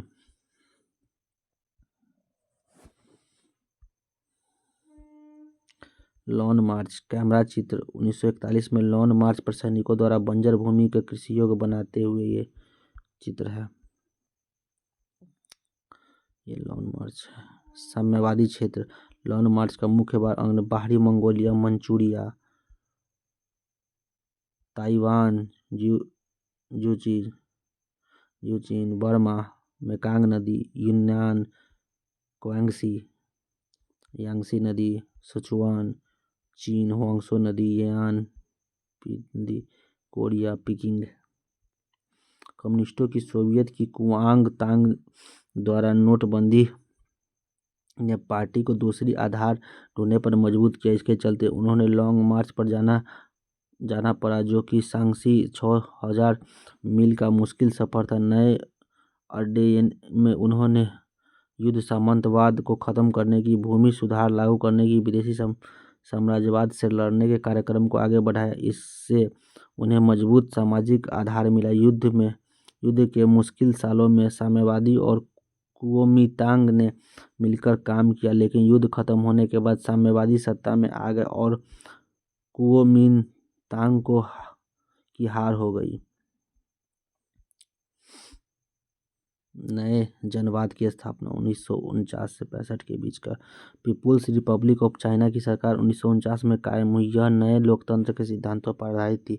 सरबराह की तानाशाही, इसके बारे में यहाँ दिया हुआ है। यह शब्द कार्ल मार्क्स द्वारा प्रयोग किया गया था, जिसमें यह बल दिया गया था कि अमीर वर्ग की दमनकारी सरकार को श्रमिक वर्ग की क्रांतिकारी सरकार पर स्थापित कर देगी और यह मौजूदा अर्थ में अधिनायक तंत्र होगा, जिसे कायम करने का दावा सोवियत संघ का था। से भिन्न नए लोकतांत्रिक सभी सामाजिक वर्गों का गठबंधन था। अर्थव्यवस्था के मुख्य क्षेत्र सरकार के नियंत्रण में रखे गए और निजी कारखानों और भूस्वामित्व को धीरे धीरे खत्म किया गया। यह कार्यक्रम 1953 तक चला, जब सरकार ने समाजवादी बदलावों का कार्यक्रम शुरू करने की घोषणा की। 1958 में लंबी छलांग वाले आंदोलनों की नीति के जरिए देश का तेजी से औद्योगिकरण करने की कोशिश की गई। लोगों को अपने घर के पिछवाड़े में इस्पात की भट्टियां लगाने के लिए प्रोत्साहित किया गया। ग्रामीण इलाकों में पीपुल्स कम्युनिस्ट, जहां लोग इकट्ठे जमीन के मालिक थे, मिलजुल कर फसल उगाते थे, शुरू किए गए। 1958 तक 26,000 ऐसे समुदाय थे जो कृषि आबादी का 98% था। माओ पार्टी द्वारा निर्धारित लक्ष्यों को पाने की जन समुदाय में प्रेरित रखने के सफल है। उनकी चिंता समाजवादी व्यक्ति बनाने की थी, जिनकी 5 चीजें प्रिय होगी: पृथ्वी, जनता, काम, विज्ञान और जन संपत्ति। किसानों, महिलाओं, छात्रों, अन्य गुटों के जन संस्थाएं बनाई। उदाहरण के लिए lawn China democratic women's federation के 760 लाख सदस्य थे। ऑल चाइना स्टूडेंट्स फेडरेशन के 32,90,000 सदस्य थे, लेकिन ये लक्ष्य और तरीके पार्टी में सभी लोगों को पसंद नहीं थे। 1953 से 54 में कुछ लोग औद्योगिक संगठनों और आर्थिक विकास की तरफ ज़्यादा ध्यान देने के लिए कह रहे थे। लियू साकोची और तंग सियाओपिंग ने कम्यून प्रथा को बदलने की कोशिश की, क्योंकि यह बहुत कुशलता के साथ काम कर रही थी। घरों के पिछवाड़ों में बनाई गई स्टील औद्योगिक लिहाजा से उपयोगी था। दर्शनों का टकराव 1965 से 78 के बीच।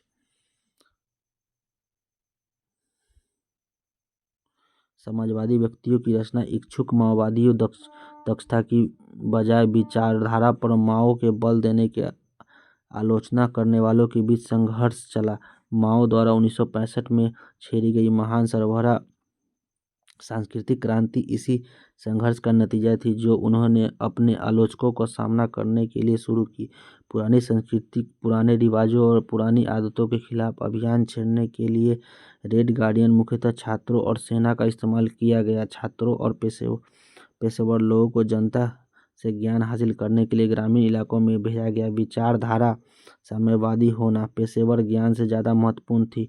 दोषारोपण और नारेबाजी ने तर्क संगत बहस की जगह ले ली। सांस्कृतिक क्रांति से खलबली का दौर शुरू हो गया। पार्टी कमजोर हो गई और अर्थव्यवस्था और शिक्षा व्यवस्था में भारी रुकावट आई। 1960 के उत्तरार्ध से प्रवाह बदलने लगा। 1975 में एक बार फिर पार्टी ने अधिक सामाजिक अनुशासन और औद्योगिक अर्थव्यवस्था का निर्णय करने पर जोर दिया ताकि चीन शताब्दी के खत्म होने से पहले एक शक्तिशाली देश बन सके।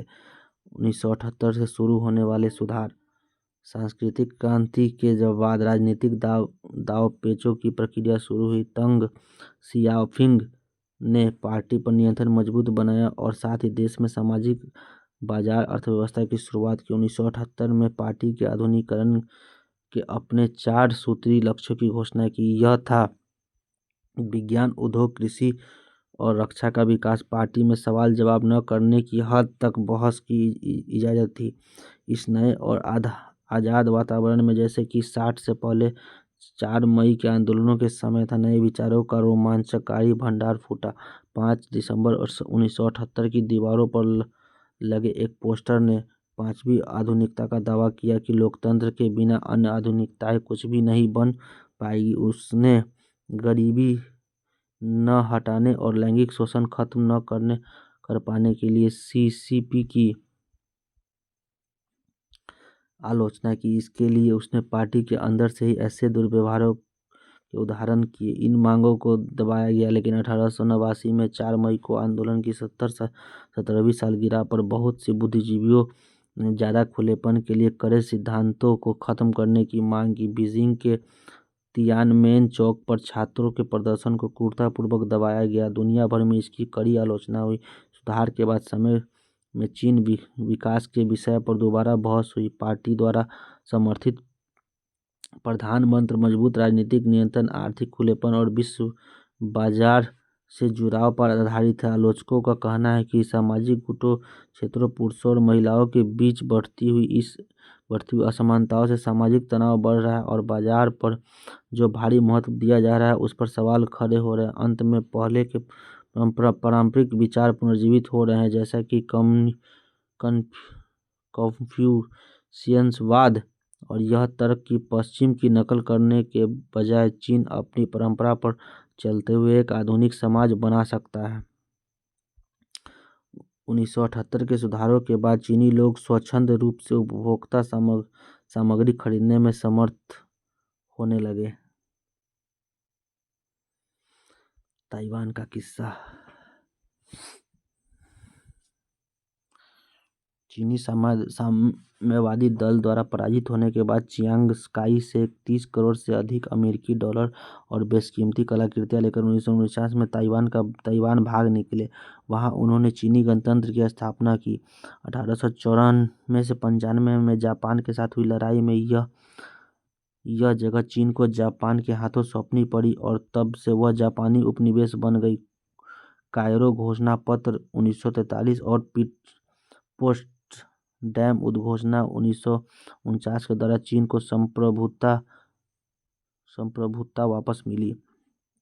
फरवरी 1947 में हुए जबरदस्त प्रदर्शनों के बाद कुओमिंतांग नेताओं ने एक पूरी पीढ़ी के निरंतरपूर्व हत्या करवा दी। चियांग काई शेक के नेतृत्व में कुओमिंतांग ने एक दमनकारी सरकार की स्थापना की, बोलने की और राजनीतिक विरोध करने की आज़ादी छीन ली और सत्ता की जगहों से स्थानीय आबादी को पूरी तरह बाहर कर दिया।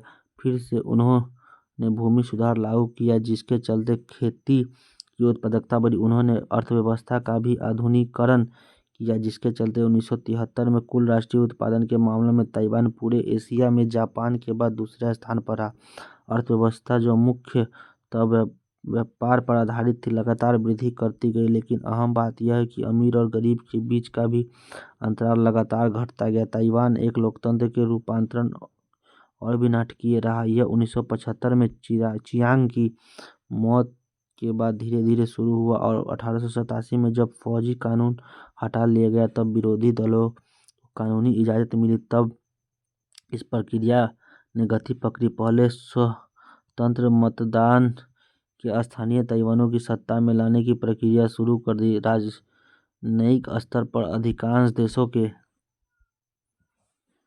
व्यापार मिशन केवल ताइवान में ही है। इसके द्वारा ताइवान में पूर्ण राजनयिक संबंध और दूतावास रखना संभव नहीं है, क्योंकि ताइवान को चीन का ही एक हिस्सा माना जाता है।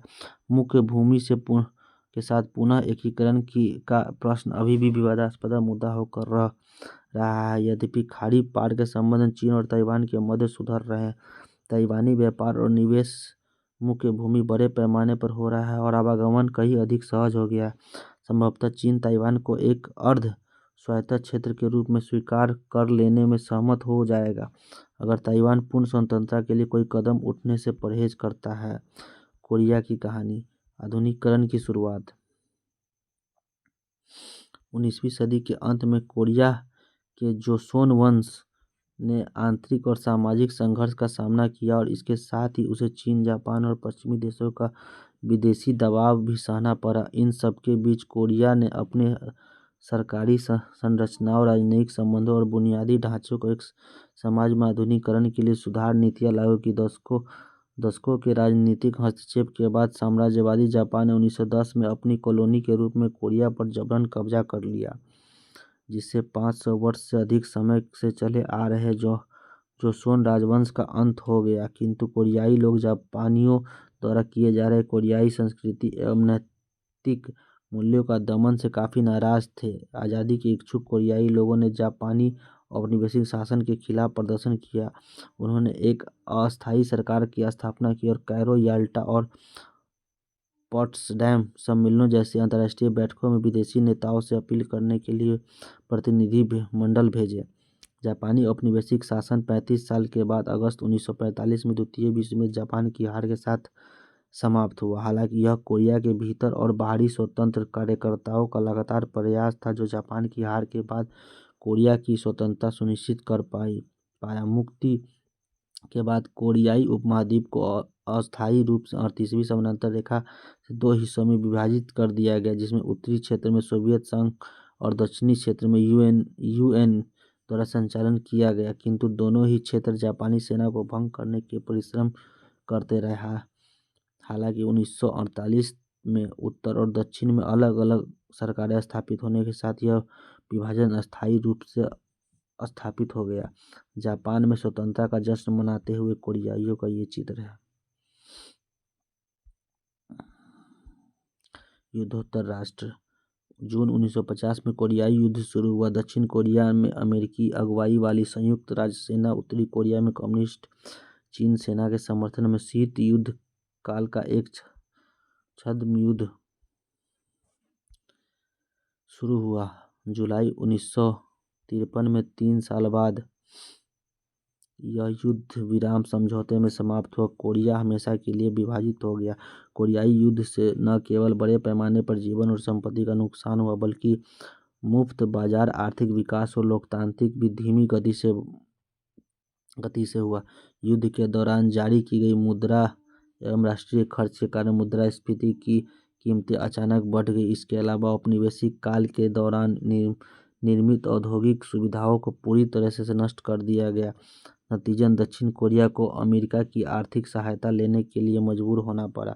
यद्यपि दक्षिण कोरिया के पहले राष्ट्रपति सिंगमैन री 1948 में कोरियाई युद्ध के बाद लोकतांत्रिक प्रक्रियाओं के माध्यम से चुने गए, लेकिन उन्होंने अवैध संवैधानिक संशोधन के माध्यम से 2 बार अपना प्रशासन काल बढ़ाया। अप्रैल 1960 में नागरिकों ने इस तरह की धांधली से होने वाले चुनावों के खिलाफ विद्रोह किया और री को इस्तीफा देने के लिए मजबूर होना पड़ा, जिसको कोरिया में अप्रैल क्रांति के नाम से जाना जाता है। एक प्रोत्साहन के रूस के रूप में हुई क्रांति के से री प्रशासनिक काल के दौरान लोगों की दबी हुई भावनाएं प्रदर्शन और मांगों के रूप में उठने लगी। हालांकि री प्रशासन के इस्तीफे के बाद स्थापित हुई लोकतांत्रिक पार्टी की सत्ता आंतरिक विभाजन और संघर्ष के चलते नागरिकों की मांग का उचित उत्तर नहीं दे पाई, बल्कि सुधारवादी राजनीतिक शक्तियां उभरी और छात्र आंदोलन ने एकीकरण आंदोलन का रूप ले लिया। सेना के अधिकारियों द्वारा इनको समर्थन नहीं मिला। मई 1961 में जनरल पार्क चुंग-ही और अन्य सैनिक अधिकारियों के सैन्य तख्तापलट द्वारा लोकतांत्रिक पार्टी की सरकार को उखाड़ फेंका गया। तीव्र औद्योगिकरण एवं मजबूत नेतृत्व। अक्टूबर 1963 के चुनाव में सैन्य नेता पार्क चुंग-ही राष्ट्रपति बने। पार्क प्रशासन ने देश में आर्थिक विकास के लिए एक राज्य आधारित निर्यात उन्मुख नीति अपनाई। सरकार की 5 वर्षीय आर्थिक योजनाओं ने बड़े कॉरपोरेट फर्मों का समर्थन दिया। रोजगार के विचार पर भारी जोर दिया गया। कोरिया की प्रतिस्पर्धात्मकता को बढ़ावा दिया। 1960 के दशक में कोरिया का अभूतपूर्व आर्थिक विकास शुरू हुआ। अब जब राज्य नीति आयात प्रतिस्थापन औद्योगिक से निर्यात के केंद्रित हो गई। निर्यात उन्मुख नीति के तहत सरकार के श्रम घनिष्ठ हल्के औद्योगिक उत्पादन जैसे वस्त्रों पर अपना ध्यान केंद्रित किया, जिसमें कोरिया का तुलनात्मक लाभ था। 1960-1970 के दशक के दौरान पुनः लघु उद्योग से उच्च मूल्यवर्धित भारी और रासायनिक उद्योगों पर ध्यान केंद्रित किया गया। इस्पात, लौह धातु, मशीन, जहाज निर्माण, इलेक्ट्रॉनिक्स और रासायनिक उत्पादन को आर्थिक विकास की दौड़ में सबसे महत्वपूर्ण उद्योगों के रूप में चुना गया।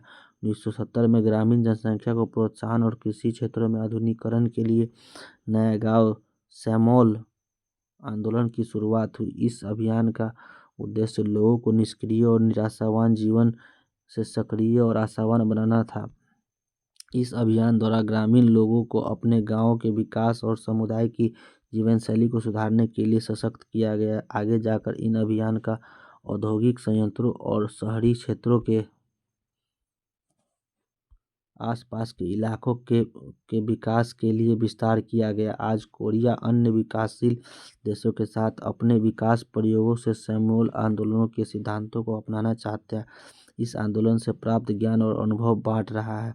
मजबूत नेताओं, प्रशिक्षण अफसरों, आक्रामक उद्योगपतियों और सक्षम श्रम बल के संयोजन से कोरिया आज सारे विश्व को अपनी आर्थिक वृद्धि से चौंका रहा है। महत्वाकांक्षी उद्यमी सरकारी प्रोत्साहन से निर्यात को बढ़ावा और उद्योगों को में विकास में सक्षम रहे।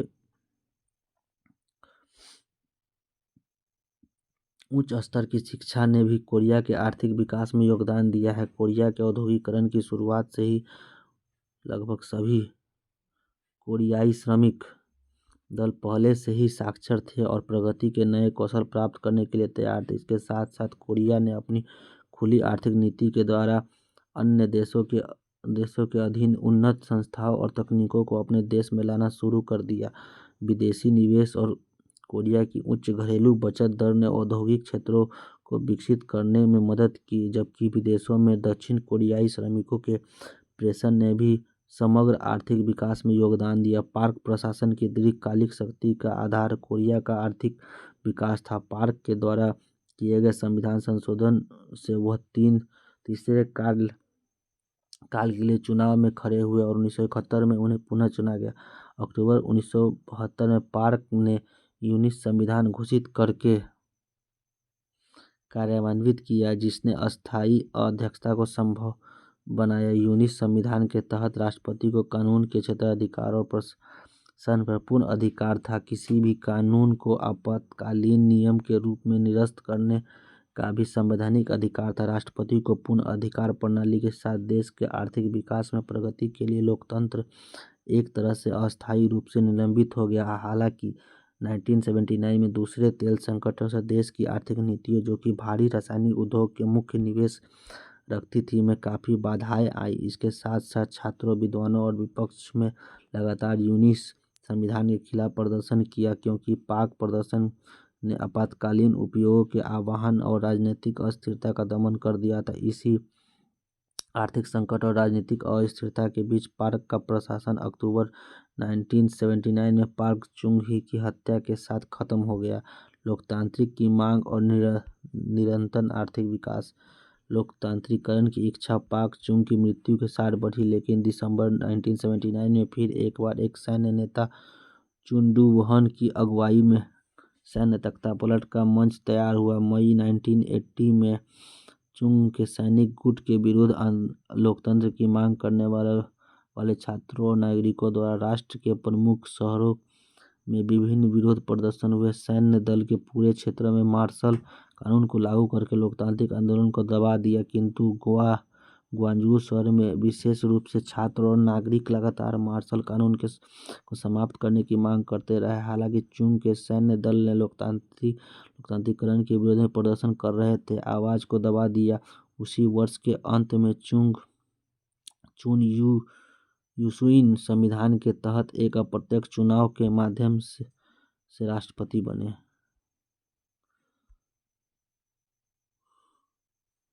चुन प्रशासन ने अपनी सरकार को स्थिर बनाने के लिए लोकतांत्रिक प्रभाव के मजबूती से दमन किया। हालांकि चुन प्रशासन ने अंतर्राष्ट्रीय आर्थिक दृष्टिकोण से कोरिया के आर्थिक विकास को 1980 के 1.7% से बढ़ाकर 1983 तक 13.2% तक कर दिया और मुद्रास्फीति को भी कम किया। आर्थिक विकास ने शहरीकरण, शिक्षा के स्तर में सुधार और मीडिया की प्रगति को जन्म दिया। इसके फलस्वरूप नागरिकों में अपने राजनीतिक अधिकारों की आत्म जागरूकता बढ़ी, जिससे राष्ट्रपति के प्रत्यक्ष चुनाव के लिए संवैधानिक संशोधन की मांग की गई। मई 1987 में एक विश्वविद्यालय के छात्र की अत्याचारों से हुई मौत की घटना के बाद नागरिकों ने लोकतांत्रिकरण के लिए बड़े पैमाने पर प्रदर्शन किए, जिसको चुन प्रशासन के दबाने की कोशिश की। इसके बाद चुन सरकार के खिलाफ लोकतांत्रिक आंदोलन में न केवल छात्रों बल्कि मध्यम वर्ग के नागरिकों ने भी भाग लिया। इन प्रयासों के चलते चुन प्रशासन को संविधान में संशोधन करने के लिए मजबूत होना पड़ा और नागरिकों को सीधे चुनाव का अधिकार मिला। कोरियाई लोकतंत्र का एक नया अध्याय इस प्रकार से शुरू हुआ। कोरियाई लोकतंत्र और IMF संकट। नए संविधान के अनुसार 1971 के बाद पहला प्रत्यक्ष चुनाव 1987 में हुआ, लेकिन विपक्षी पार्टियों की एकजुटता में विफलता के कारण चुन के सैनिक दल ने एक साथ सैन्य नेता रोह तांग-वू का चुनाव हुआ। हालांकि कोरिया में लोकतंत्र जारी रहा। 1990 में लंबे समय से विपक्षी नेता रह चुकी किम यंग सैम ने एक बड़ी सत्तारूढ़ पार्टी बनाने के लिए रोह की पार्टी से समझौता किया। दिसंबर 1992 में दशकों से चल रहे सैन्य शासकों के बाद एक नागरिक नेता किम राष्ट्रपति पद के लिए चुना गया।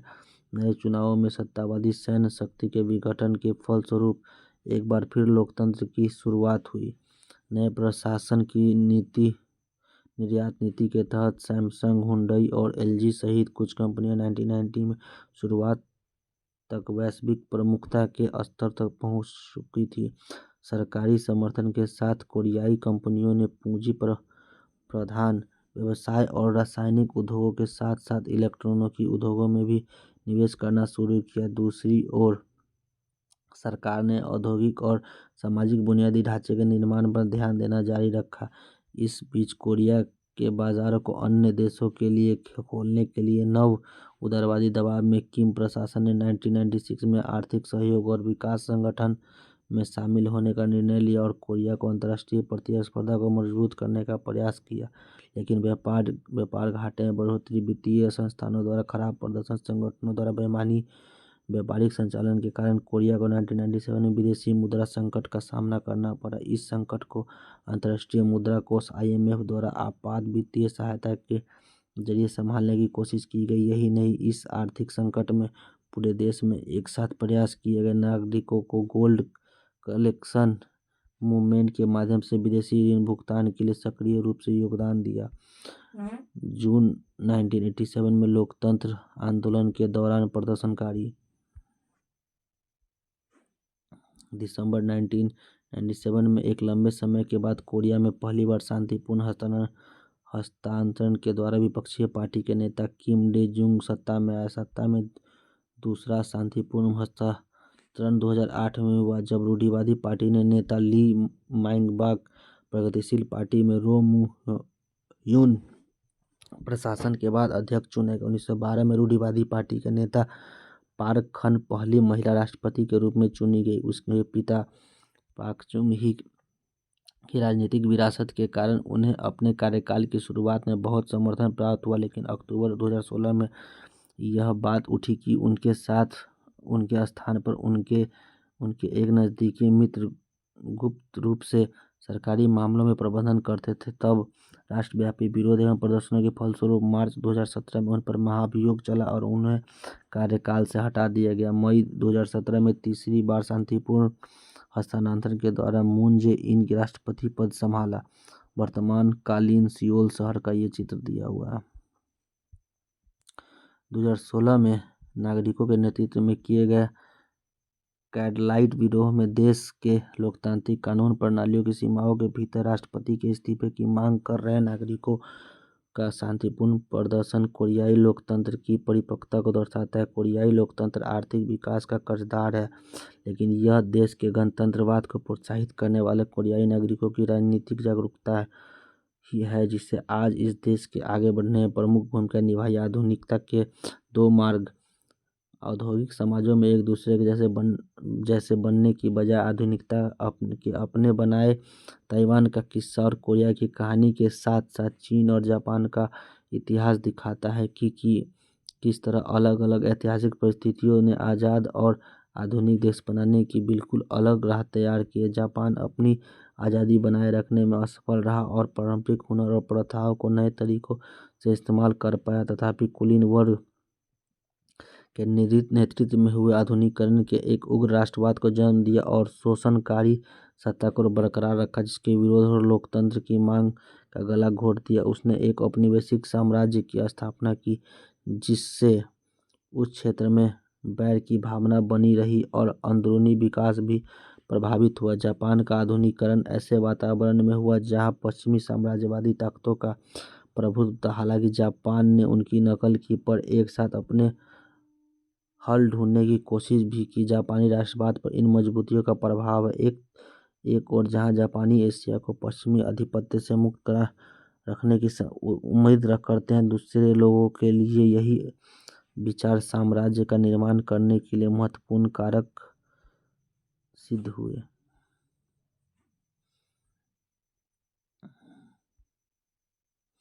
यहाँ उल्लेख करना जरूरी है कि सामाजिक और राजनीतिक संस्थाओं के सुधार और रोजमर्रा की जिंदगी को बदलने के लिए केवल परंपराओं की पुनर्जीवित करने या जबरदस्ती उन्हें पकड़ने या संभालने का सवाल नहीं था, बल्कि उन्हें नए अलग अलग रचनात्मक तरीके से इस्तेमाल करने की बात थी। उदाहरण के लिए मेजी स्कूलों की पद्धति यूरोपीय और अमेरिकी प्रथाओं के अनुरूप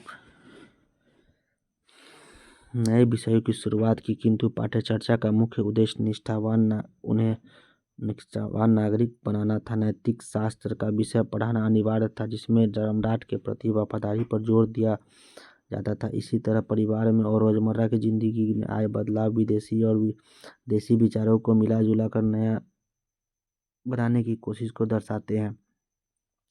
चीन का आधुनिकीकरण का सफर बहुत ही अलग था। पश्चिमी और जापानी दोनों की किस्म के विदेशी साम्राज्यवाद में सारे नियंत्रण को कमजोर बनाया और राजनीतिक और सामाजिक व्यवस्था तोड़ने के लिए माहौल बना दिया। इसके चलते ज़्यादातर लोगों की बहुत से दुख दर्द सहने पड़े। युद्ध, सामंतवाद, लूटमार और गृह युद्ध ने बहुत सारे लोगों की जान ले ली। जापानी हमले की बर्बरता से भारी तादाद में लोगों की जानें गई। प्राकृतिक त्रासदियों ने बोझों को और बढ़ा दिया। 19वीं और 20वीं शताब्दी में परंपराओं को ठुकराया गया और राष्ट्रीय एकता का एक तथा सुदृढ़ता निर्माण करने के रास्तों को तलाश की गई। चीन के साम्यवादी दल और उसके समर्थकों ने परंपरा को खत्म करने की लड़ाई लड़ी। उन्हें लगा कि परंपरा जन समुदाय को गरीबी में जकड़े हुए महिलाओं को अधीन बनाती है और देश को अविकसित रखती है। साम्यवादी दल ने लोगों को अधिकार एवं सत्ता देने की बात की, परंतु वास्तव में उन्हें बहुत ही केंद्रीकृत राज्य की स्थापना की। साम्यवादी कार्यक्रम की सफलता ने उम्मीद का दावा किया, लेकिन दमनकारी राजनीतिक व्यवस्था ने मुक्ति और समानता के आदर्शों को ऐसी नारेबाजी में बदल दिया जो लोगों को चालाकी से प्रभावित करने, अपने काबू में लाने और काम आती थी। तथापि इससे शताब्दियों पुरानी असमताएं हटाई गई, शिक्षा का विस्तार हुआ और जनता के बीच एक जागरूकता पैदा हुई। पार्टी ने अब बाजार संबंधी सुधार किए और चीन को आर्थिक दृष्टि से ताकतवर बनाने में कामयाब हुई, जबकि राजनीतिक व्यवस्था अब भी कड़े नियंत्रण में है। अब समाज बढ़ती असमानताओं का सामना कर रहा है और सदियों से दबी परंपरा पुनर्जीवित होने लगी। यह नई स्थिति एक बार फिर से यह सवाल खड़ा करती है कि चीन किस तरह अपनी धरोहर को बरकरार रखने के लिए अपना विकास कर सकता है।